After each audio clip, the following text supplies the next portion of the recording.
And hello, all my fellow nerds out there. This is Oracle Nerd Richie, and welcome back to Underfell, the if Underfell scenario. So last time we just made it to Snowdin. We got past Papyrus and Sands, made it to Snowdin, and now we're going to be investigating what is going on in Snowdin, I suppose. I guess in this universe, because every universe of Undertale is different. We all know this. Anyways, Snowdin. It's a cute little village. You think. The path from the bridge leads to the main street. There are many shops lined up along the main street, and behind those shops are rows and rows of houses. There are lampposts lined along the pathway, each with a red crystal that dully glows. It's picturesque of a snow town you'd see in family-friendly movies. Not at all what you'd imagine from a monster town. There is snow on each roof. You think you could see smoke billowing out of the chimneys. The smoke spirals lazily into the air before being absorbed into the cave ceiling. The red stalactites from above have cast everything in a reddish hue. You notice some monsters in the road. They ignore you. At least they're not attacking you. At least, yeah, that is a good thing. Snowdin is one of the few villages outside of the kingdom, Chloe explains. The monsters here tend to stay disconnected. Why is that? I don't know. Maybe you can ask another monster about it later. For now, you should decide what to do. Papyrus doesn't want to be kept waiting. But it feels like it'd be a waste to ignore the town. Or at the very least, you want to go inside somewhere to warm up with your poor little toes. Or maybe you'd rather explore elsewhere before venturing into Snowdin? I'd like to explore a bit more since you didn't get a chance to earlier. You hear groans down an alleyway. You notice a bunny struggling to clean up toilet paper. You notice some kind of deer monster rubbing his antlers frantically against a brick wall. You notice a bar at the far end of the village and Grillby's. Go inside. Oh. What should we do, folks? Should we explore a little bit? I feel like we should explore a little bit because, I would like to explore as much as I can. I like to take everything in like a good little gamer. I'm gonna explore. You're not going inside? Chloe asks. You explain to Chloe that you want to take a look around. It's not every day you get to explore the magical kingdom. It isn't much of a kingdom anymore, Chloe remarks. Maybe so. You follow the path outside of Snowdin across the bridge. There's a divide in the road. The path goes straight. Going straight is where you came from.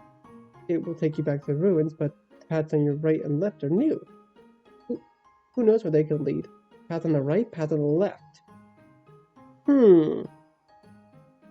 Let's go with the path on the right. You push crunches of snow. All is silent. There's a wind that picks up a bit of snow. You stretch out your hands. Snowflakes hit and melt against your hand.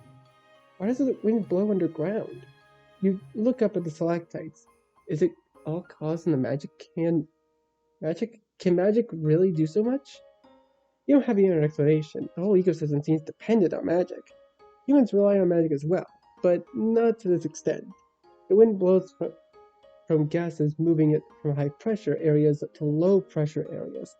It rains because the sun heated up the water to start a cycle. There's night and day because the world rotates. None of that is magical. It's all learned in science. Yet underground, why is only magic to make these things happen? Why? What moves magic to behave in such a way? If one day it decided to stop for whatever reason, did it have to start in the first place? How would the monsters adapt? It's a curious thought. They're clearly doing well for themselves considering their limited space. If the situation were reserved, could the magicless human be able to survive underground? No, you don't think so? Yes, you think they could adapt. You're not sure. I'm gonna say I'm not sure. There's a heavier crunch of snow behind you. You turn around and realize you've been followed. There's a massive monster with spiky black armor in front of you, and yet their head is that old white dog. Here comes Greater Dog. It's cold. The air smells like wet dog. Beckon, play, ignore, pet. I'm pretty sure it's the same actions apply, right? Beckon, play, pet. Pretty sure that's how it is. Let's beckon it. Okay, beckon it. You call the Greater Dog. Greater Dog's ears perk up. They bound towards you, flicking slobber in your face. Play? You make a snowball and throw it for the dog to fetch. It spots on the ground. Greater Dog picks up all the snow in the area and brings it to you. You praise them for being such a good puppy. This immediately pleases them. You make another snowball and throw it. They bring more snow. You never have enough snow to make a snow fort. The two of you decide to make a snow fort with Flowey watching on. It is a beautiful snow fort. Until Greater Dog sneezes, everything falls apart. That's okay, at least you had fun. Pet. Greater Dog curls up in your lap, your pet by him. You smoosh their squishy cheeks and they let a playful yip. Pet again. As you pet the Greater Dog, they sink their entire weight into you. You pet decisively. Pet capacity reaches 100%. The dog flops over with their legs hanging in the air. Mercy, cuddle the Greater Dog, spare the Greater Dog.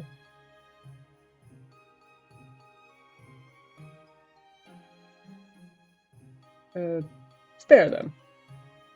You and the Greater Dog have had enough for the day. You thank them for their time and you wave goodbye. You decide your cold toes have had enough of the snow. It's time to go to Snowdin. Enter Snowdin. What now? Here grows down an alleyway. You notice a bunny struggling to clean up toilet paper.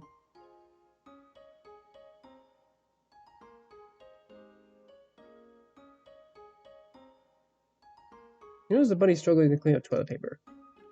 You notice a purple bunny woman trying to pry toilet paper off the front of the store. She's muttering under her breath as she does it. She has a lot of toilet paper to remove. It will likely take her a long time. You decide to offer her hand. Chloe senses your intentions right away. What are you doing? Why? Shouldn't we be focusing on getting past the pirates? You'll be okay. It doesn't hurt to help someone else.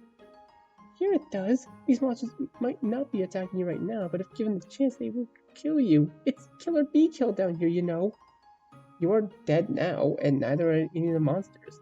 Those aren't the rules you go by. Chloe doesn't know how to argue with that. He will. I just don't want to see you get hurt. Please be careful. You reassure him that you will. You approach the woman with a smile. She warily eyes you. What do you want? You offer her to help clean up. Why? Why not? She squints at you. Were you let in? Yes. She leans back and peers down at the end of the road. You both can see Papyrus waiting for you. She lets out a sigh. Sure. Knock yourself out. You smile and step up beside her. Two of you work on pulling the toilet paper down. It's trickier than you anticipated as the toilet paper has been soaked by the snow, so it tears easily. What's your name? She asks. Introduce yourself. I'm Violet, she says. If it's not obvious, I own this shop. You inquire about what she sells. General goods, some candy. Monster candy? Flirt, is it sweet like her? I'm not gonna take that risk. Ooh, monster candy? She laughs a little. What other candy we have down here? The humans that arrive don't exactly offer their wares. You check your pockets. Do you have any human candy? Sadly not. Only your dead phone. He notices. That a working phone? You explain it works, it's just dead. He holds out her hand. You give her your phone and she looks at the port. Shame the port doesn't match up. She would have let you charge your phone in her store? Sure, why not? You're going to die anyway, he says. You will not. She gives you an odd smile. The two of you work in tandem for a solid 10 minutes. You get the toilet paper off, but your fingers are very cold and stiff. She looks over you. Her gaze lingers on your fingers. Since you were sweet and all, she says, why don't you warm up inside for a bit? Oh, yes, that sounds nice, doesn't it? You gratefully accept the offer.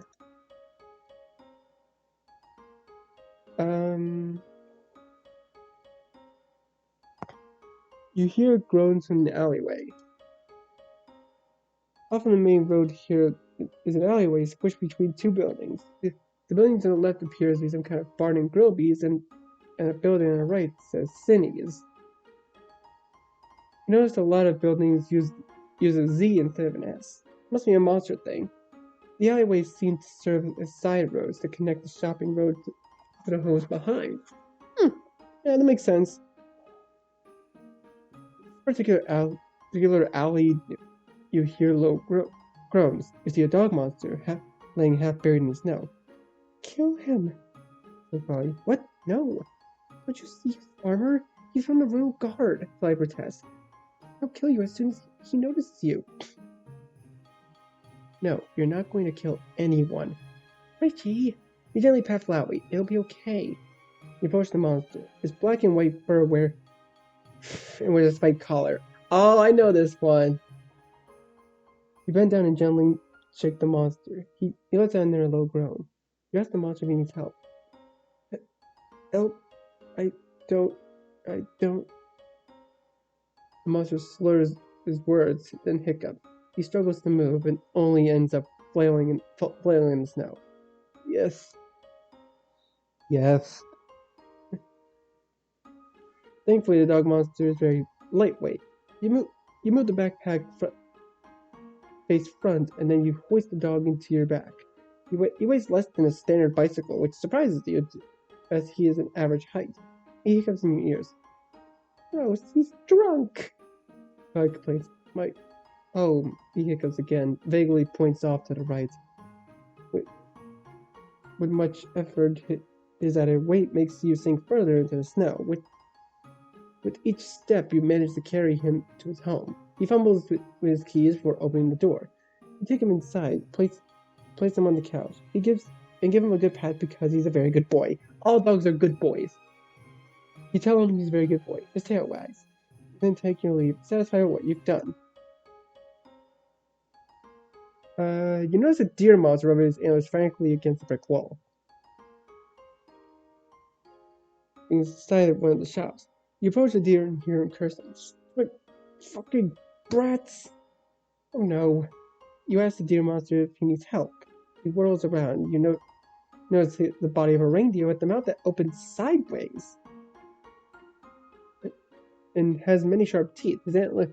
it's Gift Trot! His antlers go in many different directions and are covered with odd ornaments. From you? Aren't you a human? He demands. Yes, you are. No. Fuck off. You point out that you have two hands and opposable thumbs. He stares at you. You stare at him. You try anything, and I'll gut you. He warns. You understand.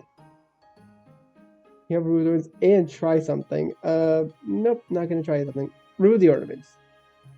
You carefully pluck out each ornament off and toss it into the snow. Some of it has been entangled with his antlers, so it takes you several minutes. He sighs with relief once you are done. Thanks, human. Introduce yourself. I'm Gift Trot, he said. Must say, it's rare to see a human alive, at least. How'd you avoid those skeletons? You didn't. The virus gave you permission to see the village. He's waiting for you at the end. Oh, condolences. It's a sweet thought, but you find it unnecessary. You won't die. Gift Trot tips his head to you. I hope you can enjoy what time you have left. You'll enjoy the time in Snowdin as best you can. Alright. There is a bar at the far end of the village and grill you to go inside. You step inside and are immediately greeted with warm air. The smell of greasy food, loud chatter that immediately dies as soon as you step inside. There are dozens of monsters in the bar, each of them wearing a uniform vaguely similar to Papyrus. You're a fucking dumbass, aren't you? Laughs Sans at the bar. You enter a bar filled with royal guards? Really? You don't have a chance to respond because one of the dog guards throws an axe the size of you right at your head. Oh, you died. It was an accident. Out of the corner of your eye, you see something bright catch your attention. You turn your head and look. You see a monster in the shape of a man step outside the grill. Grubbies. The monster made of purple flames with magenta center. The flames darken near the end. If you can kind of remember seeing the monster in the back of Grubbies right before you took an axe to the face. The monster has stepped out into a small alleyway where you previously helped carry a drunk dog monster home.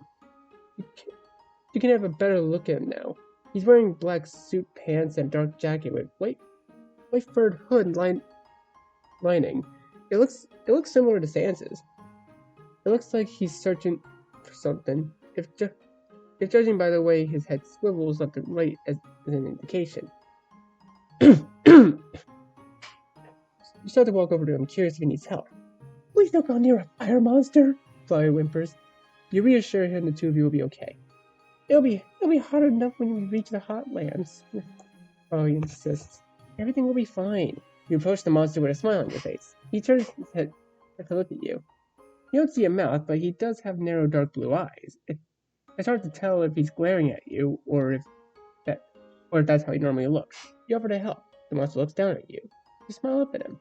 He cocks his head to the side. A white light slowly cracks through the bottom of his face. A mouth is forced. He asks you, "Did you see a dog?" Oh wow. That is a voice. That is a very, very nice voice. It's a soft murmur with a warm crackle underneath. It's not a human voice. It's not a voice a human throat could ever generate. And hearing it soothes you the same standing next to a campfire soothes a pyromaniac. Very pleasant voice. I hope that means this monster could be a very pleasant friend. His voice has done something to you. You're not sure what, but it's something. You feel like something inside you has been awakened. Oh god! You have determined what you want to smooch this monster. I don't want to burn my lips. Very pleasant voice. Let's go with that. You're happy to give this monster good news. You did in fact see a dog, and you helped him home. You pointed in the direction and you carried the dog monster home. The monster narrows his eyes into slits. His mouth disappears into purple flames. The two of you continue to stare at each other for several long minutes. He's hot. Pun partially intended. Flirt with Grubby. You wonder what it'd be like to hug fire. Maybe if you make friends with him, you'll get to find out. I'm not sure about either of these. I'm gonna go with the bottom one. He turns around and immediately heads back inside. Rude, mutters proudly. Alright, looks like it's time to press on and meet Papyrus. Boots crunching the snow-covered road. You can see Papyrus at the end of the village. You feel much warmer after spending time in Violet's shop. Chloe hugs you back. Are you ready? Oh yes, yes you are. You have full determination. Here comes Papyrus. Oh. Oh, well, I gotta turn this up. Yeah, there we go. Papyrus is standing between you and the only way out of Snowdin. You can do this, Chloe whispered encouragingly in your ear. Yes, you can. There's a thrum of warmth inside you. You feel your soul reacting to the battle. Its green light emanates in the world around you. Papyrus stares at it. Enjoy your final meal, human? Papyrus asks you, his gaze focused on your soul. Sadly not. It's time I, the great Papyrus, will defeat you here and now, human. As the strongest member of the royal guard. I will not fail. I will not die today. You will die today, human. Papyrus holds a hand out to you. Step forward and meet your demise. You tell Papyrus you don't want to fight. You don't have a choice. If you will not come to me, I will hunt you down. You take a step forward and tell Papyrus you have no intentions of hurting him. That's good, because you won't have a chance. The ground rumbles between your feet. You look down. You only have a few seconds to register an orange glow when you suddenly have no vision. There's a pain between your eyes. You died. At least you died in battle, human. That is the only mercy I know. Okay, yeah, same text. You anticipate the bone beneath you and quickly step back. You anticipate the attack beneath you and quickly step back. Your eyes widen in surprise. You gasp in surprise. You struggle to not react. Your eyes widen in surprise. I'll go with eyes widen thing. You once stood in a now glowing orange bone. You realize that must be what impaled you before. Congratulations, human. You were fast enough to survive the first move. You cannot tell if he is being sarcastic or not. You thank him anyway.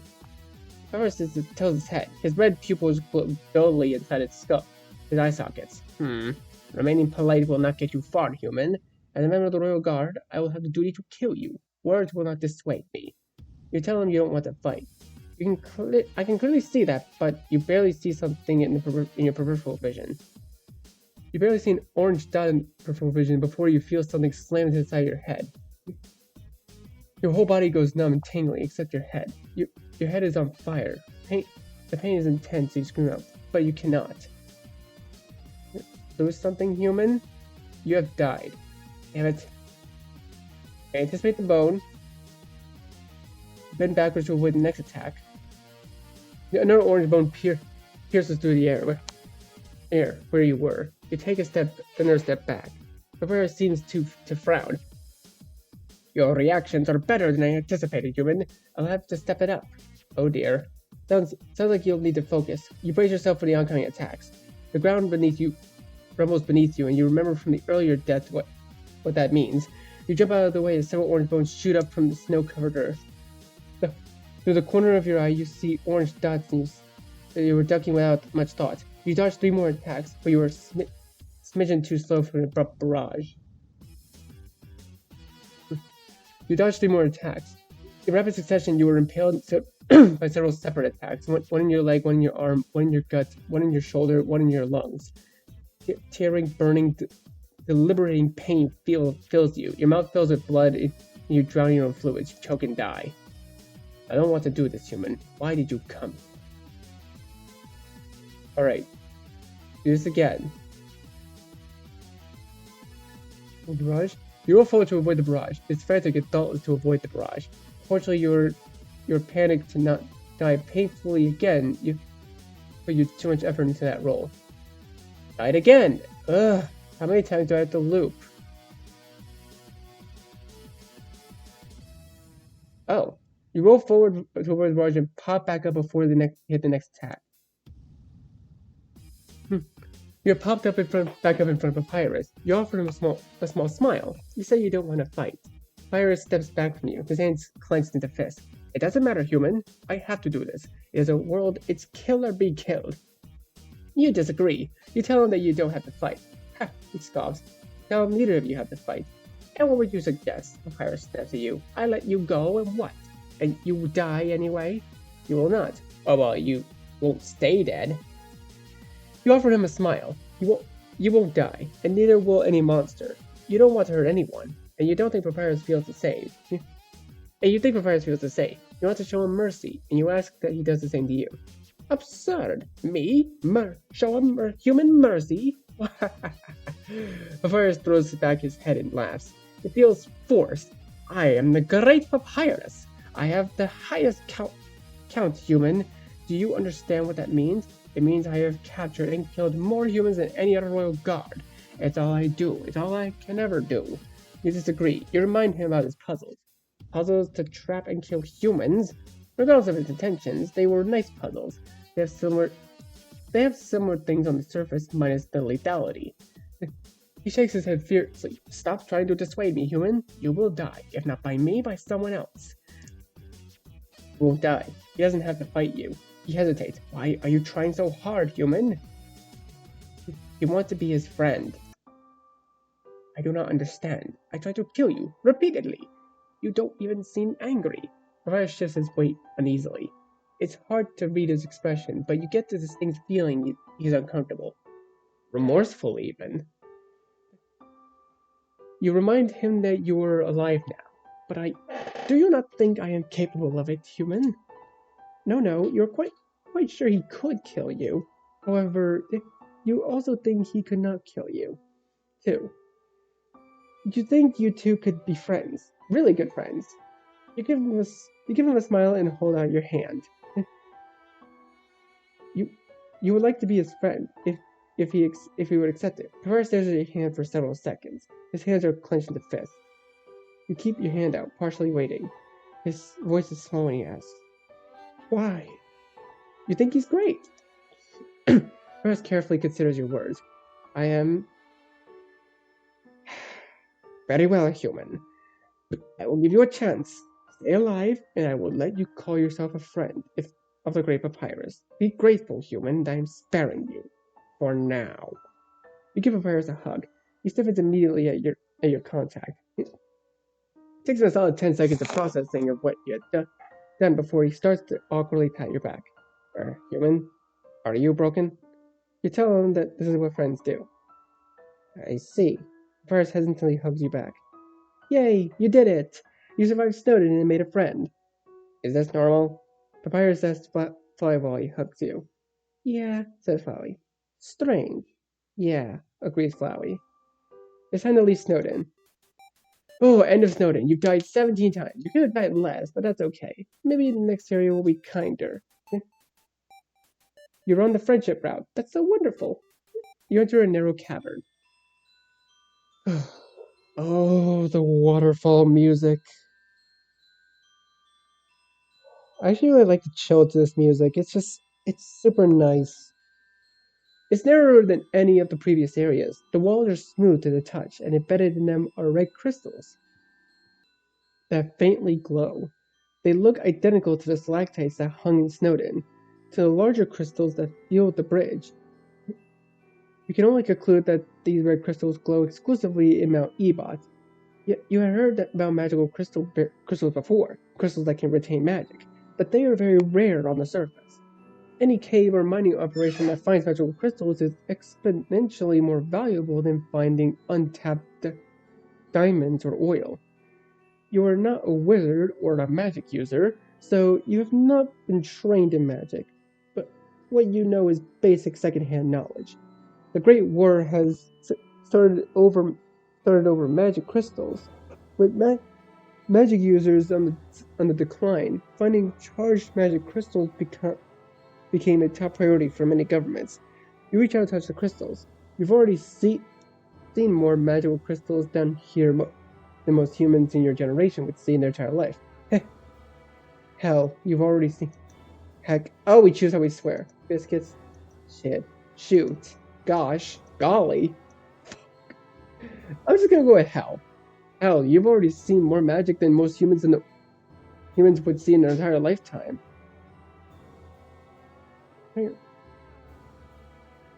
Underfell is filled to the brim with magic, all likely because of the monsters. The monsters are made up of magic and exude it with each breath they exhale. You cannot help but think there might be a correlation to the decline of magic users and sealing away all the monsters. Although perhaps in doing so, the monsters were ultimately saved.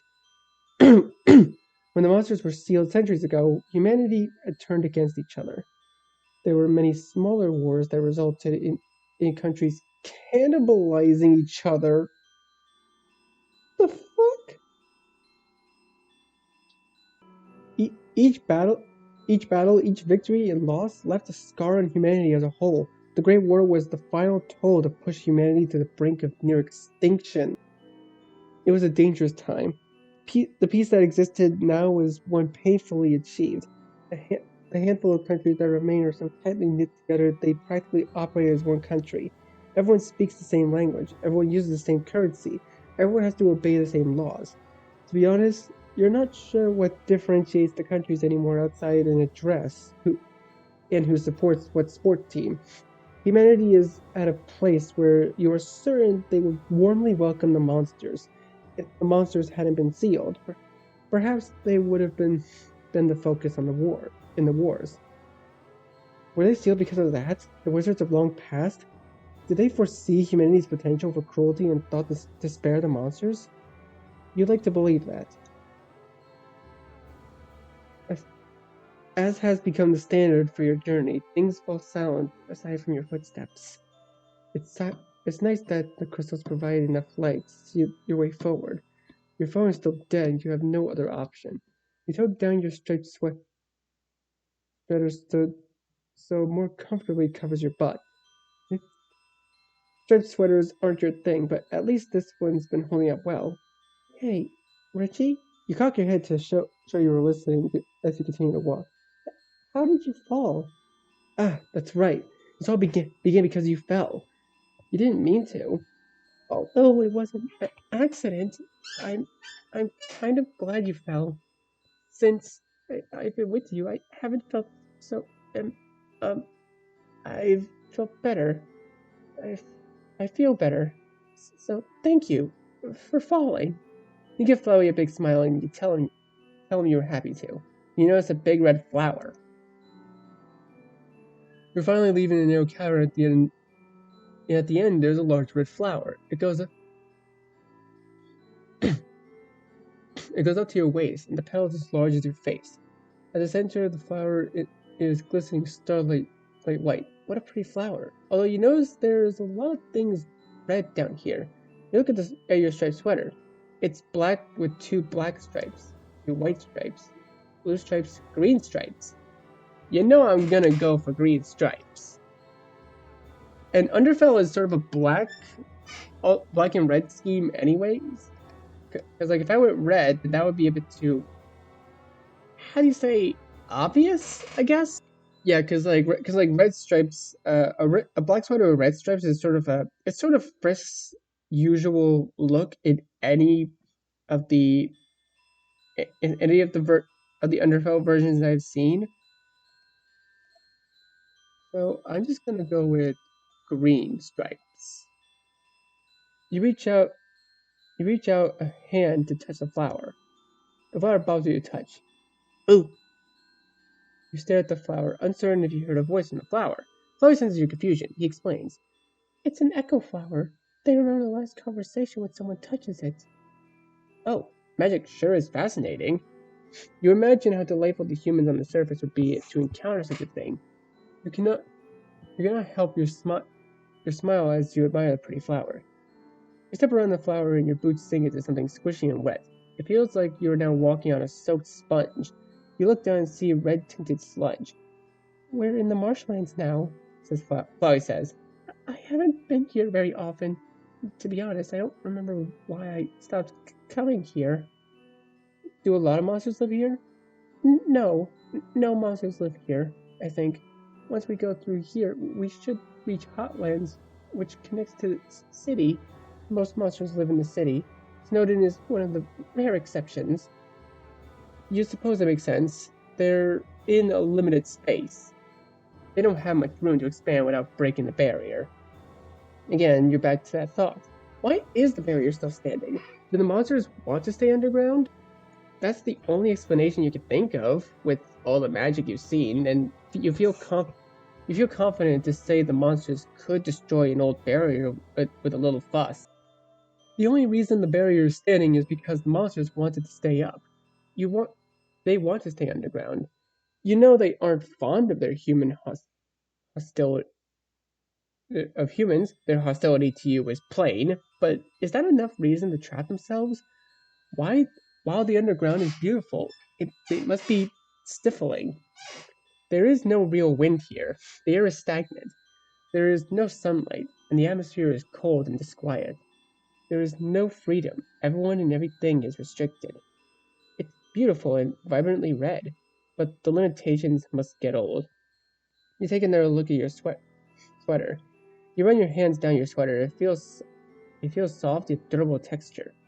To stay indefinitely in the underground would be awfully similar to wearing the striped sweater every day for the rest of your life. Tiresome. What are you thinking about? Chloe asks you. You explain your thought process to the flower monster as you continue to walk again. There's a pathway through the marshes. Although your boots get wet, each step is met with a squelch. You sure do hope the next area will be drier. Your poor toes will be recovering from a little bit of frostbite they had in Snowdin. The pathway is hard to discern from the other bits of the marsh. Most of the land is filled with the dark water. In the water there are hundreds of blooming echo flowers, the white mushrooms flourishing. The mushrooms and echo flowers seem to be the only source of light in the room, as the red crystals found in the previous cavern are nowhere to be seen. Ah, says Flowey once you are done explaining. Yes, I think the other monsters would agree. So why do they stay? Richie, you have to realize you're the first human whose Flowey gestures to you with his leaves. Nice? As you walk, you realize it's starting to grow dark. It's not an immediate change. It's a subtle enough transition that takes you a moment to realize what is happening. It's getting dark. The immediate thought is to check to check your path, the path you're on, to make sure it stays linear. It does not. It branches off. You look behind you. It's already dark behind you. You have no idea where you should go. And the light from flowers and mushrooms are starting to dim. Flavia realizes this too. Oh, I think I remember why I don't come here very often. Will it brighten up again if you stay put? No, says Flowey. The mushrooms and flowers feed on magic fumes. Only monsters with a strong magical presence can keep them bright. I'm not strong enough, and you don't have any magic. So it will stay dark until a powerful monster comes through. Oh, hell. Yes, we should hurry. Yes, but hurry where? The path branches. You have no idea which one to choose. If only your phone was charged. Wait, don't you already have a light? You know, the one inside you? Your beautiful, vibrant, bright green soul? Have you not seen how brilliantly it lights up in battle? You don't need a phone. You don't need a flashlight. You only ever need you. Alright, and I think that would actually be a pretty good place to stop this for now. So, thank you guys so much for watching this video. Be sure to leave a like, comment what you think, share this video with your friends, and be sure to subscribe and click the bell so you don't miss a single notification. I'll see all of you in the next video. Goodbye! You say you wanna try, but you never do. Sugar